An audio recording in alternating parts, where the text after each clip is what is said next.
Kentucky Fried Chicken isn't the go-to fast food chicken restaurant it used to be.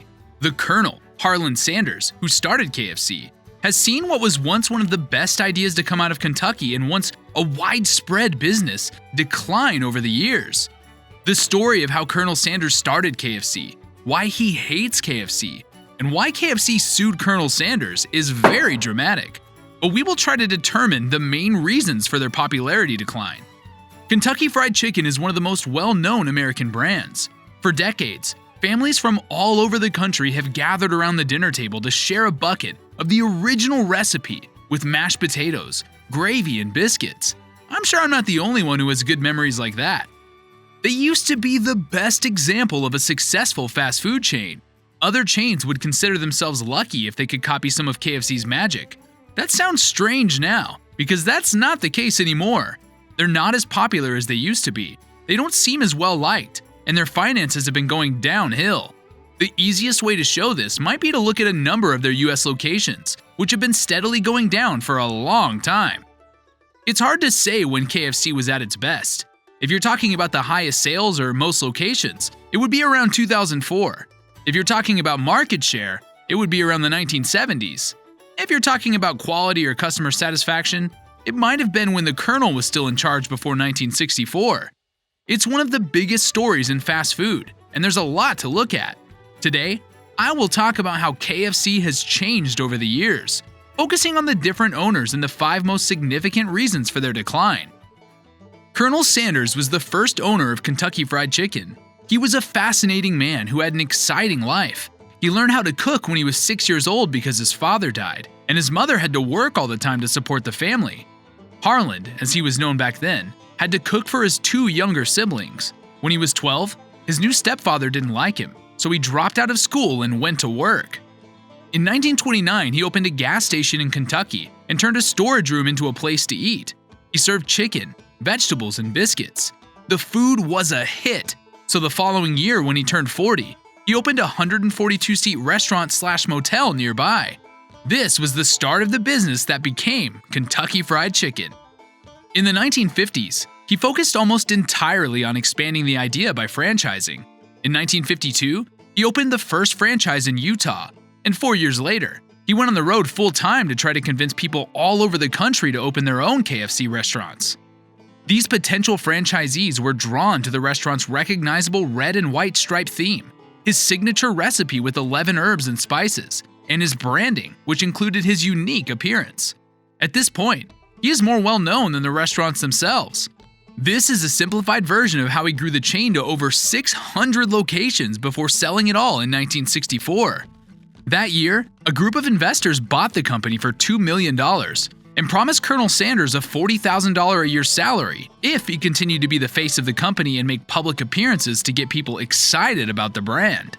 The new owners were even better at opening new restaurants than the Colonel because by the end of the decade, there were over 3,400 KFC restaurants just 6 years after they took over. And that brings me to the first reason for their decline: competition. Just think about the number of 3,400 locations in 1970. That is a crazy number, making them the biggest fast food chain in the country. I know they were twice as big as McDonald's and had a head start in almost every country's market, especially when looking at the chicken restaurants. Like every other fast food chicken restaurant you can think of today, most didn't even exist back then. As time passed and things got more competitive, KFC needed help to keep up. For example, Boston Market had become famous in the 1990s for selling rotisserie chicken, so KFC started selling the same thing in 2013. Chick-fil-A became the best-selling chicken restaurant in the United States, a title that KFC had held for over 50 years. Chick-fil-A took that title even though it had fewer locations than KFC. In 1971, KFC was bought by Hoiblein for $285 million. Hoiblein was the company that made popular alcoholic drinks like Smirnoff vodka. Over the next 10 years, they kept finding people to open even more restaurants. Now, it's clear that the previous 2 owners wanted to grow the brand by opening as many restaurants as possible. One way they did this was by cutting many corners. They found ways to make the food faster, cheaper, and more accessible, but they sacrificed quality in the process, which brings me to my next point. There were many problems with their menu, and who else on earth knew better than the Colonel himself when the food quality was getting worse? During the 1970s, He often complained about the food at their restaurants, saying that many changes had been made to his original recipes. For example, he noted that KFC had the worst fried chicken he had ever seen. On another occasion, he said, "My God, that gravy is horrible. They buy tap water for 15 to 20 cents a 1,000 gallons, mix it with flour and starch, and end up with pure wallpaper paste." When they came out with their extra crispy chicken in 1974, he called it a fried dough ball stuck on some chicken.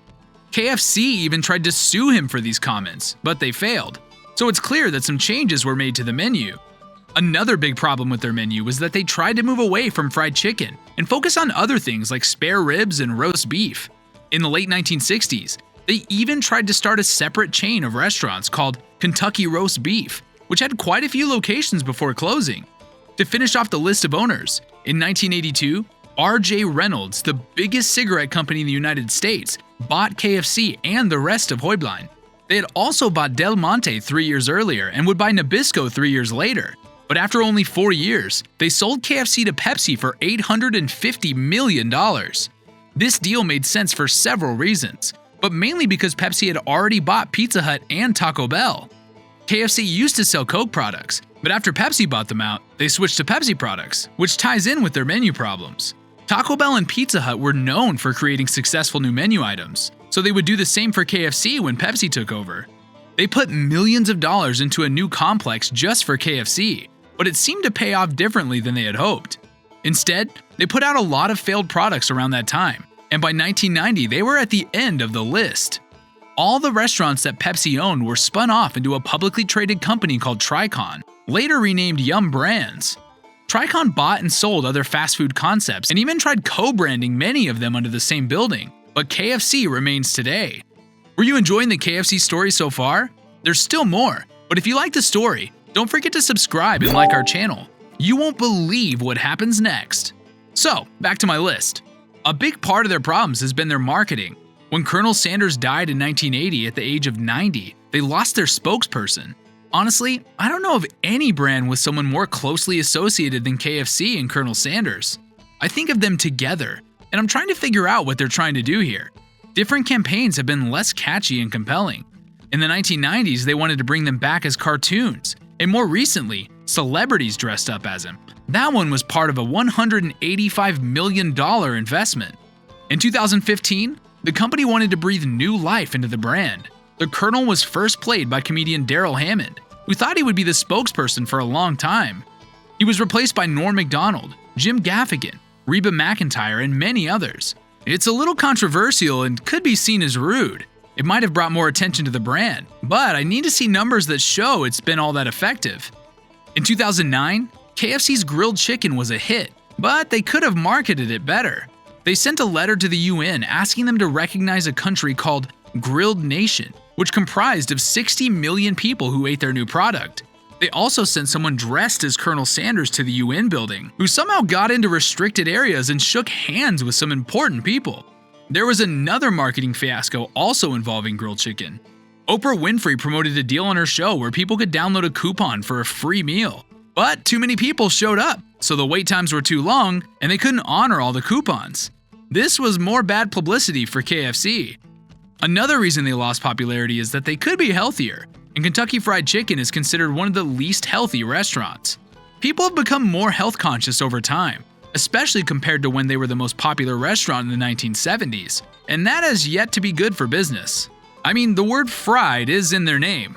In fact, in 1991, they changed their name to KFC so they wouldn't have that unhealthy sounding word in their name. Soon after, they tried to add more healthy foods to the menu, but it could have been done better. In the early 2000s, they ran a campaign that said KFC stood for Kitchen Fresh Chicken. This seemed to be another health-related campaign. In 2006, they were sued for the shocking amount of trans fats on their menu, and later that year, they agreed to stop using trans fats in their cooking oil.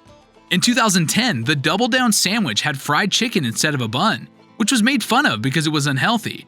KFC has always had a hard time being seen as at least somewhat healthy.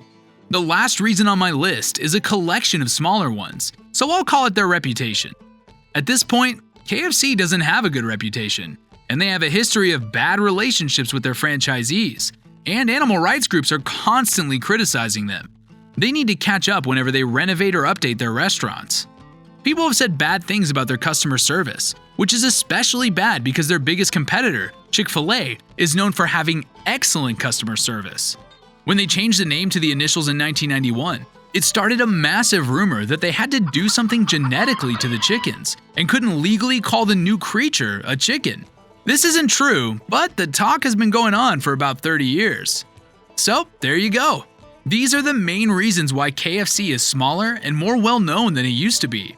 However, everything in this video applies to Kentucky Fried Chicken in the United States. They've been much more successful in other countries, especially China, where they were the first US fast food chain to open up in the 1980s with a very different menu. Since then, they've used that head start to become one of China's most well-known US brands. In 1997, the number of KFC locations outside the US surpassed the number of places in the US. Today, over 80% of KFC's locations are outside the US, so it's fair to say that most of KFC's attention has been on foreign markets during this time. If this observation on KFC was interesting, I'm sure you'll like to hear about another famous company. Check out another one of our videos.